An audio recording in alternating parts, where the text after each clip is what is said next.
ناجائز ہے،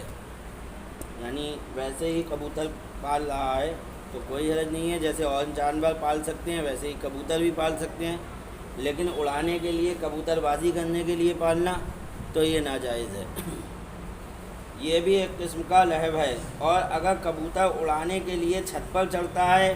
جس سے لوگوں کی بے پردگی ہوتی ہے، یا اڑانے میں کنکریاں پھینکتا ہے جن سے لوگوں کے برتن ٹوٹنے کا اندیشہ ہے، تو اس کو سختی سے منع کیا جائے گا اور سزا دی جائے گی، اور اس پر بھی نہ مانے تو حکومت کی جانب سے اس کے کبوتر ذبح کر کے اسی کو دے دیے جائیں گے۔ یعنی اگر اسلامی حکومت ہوگی تو حکم یہ ہے کہ ایسوں کے کبوتروں کو ذبح کر دیا جائے اور وہ حکومت اسی کو دے دے گی ذبح کر کے، تاکہ اڑانے کا سلسلہ ہی منقطع ہو جائے۔ جانوروں کو لڑانا، مثلا مرغ، بٹیر، تیتر، مینڈھے، بھینسیں وغیرہ کہ ان جانوروں کو بعض لوگ لڑاتے ہیں، یہ حرام ہے،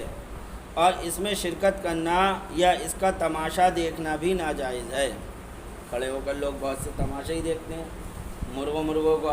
اکثر لوگ تماشا دیکھنے کھڑے ہو جاتے ہیں اور لڑاتے ہیں، تو ان کا تماشا دیکھنا ناجائز اور انہیں لڑانا حرام ہے، کہ وہ تو جانور ہیں، وہ تو لڑ ہی رہے ہیں، لیکن خونم خون ہو جاتے ہیں، اس میں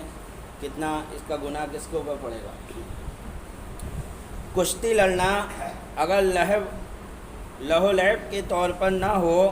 بلکہ اس لیے ہو کہ جسم میں قوت آئے اور کفار سے لڑنے میں کام دے۔ مقصد یہ ہے کشتی لڑنے کا کہ ہم آپس میں جو ہے کشتی لڑیں گے تو اس سے جو ہے ہمیں لڑنا آئے گا، یہ، اور جب لڑنا آئے گا تو کبھی کافروں سے لڑائی ہوئی تو ہمارے کام آئے گا، یہ مقصد ہے۔ کفار سے لڑنے میں کام دے، یہ جائز و مستحسن اور کار ثواب ہے، یعنی یہ ثواب کا کام ہے، اگر اس نیت سے کشتی لڑ رہا ہے تو یہ ثواب کا کام ہے، بشرطے کہ سطر پوشی کے ساتھ ہو۔ آج کل برہنہ ہو کر صرف ایک لنگوٹ یا جانگیا پہن کر لڑتے ہیں کہ ساری رانیں کھلی ہوتی ہیں، یہ ناجائز ہے۔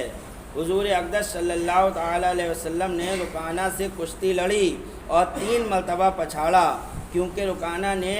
یہ کہا تھا کہ اگر آپ مجھے پچھاڑ دیں تو ایمان لاؤں گا، پھر یہ مسلمان ہو گئے۔ ہنسی مذاق میں اگر بیہودہ باتیں، گالی گلوچ اور کسی مسلم کی ایذا رسانی نہ ہو، یعنی کوئی ہنسی مذاق کر رہا ہے اور اس میں کوئی بیہودہ بات نہیں ہے، آپ لوگوں کو ہنسانے کے لیے بات کہہ رہا ہے لیکن کوئی بیہودہ بات نہیں کہہ رہا ہے، نہ کوئی ایسی بات کہہ رہا ہے جس سے کسی مسلم کا دل دکھے، صرف اس کو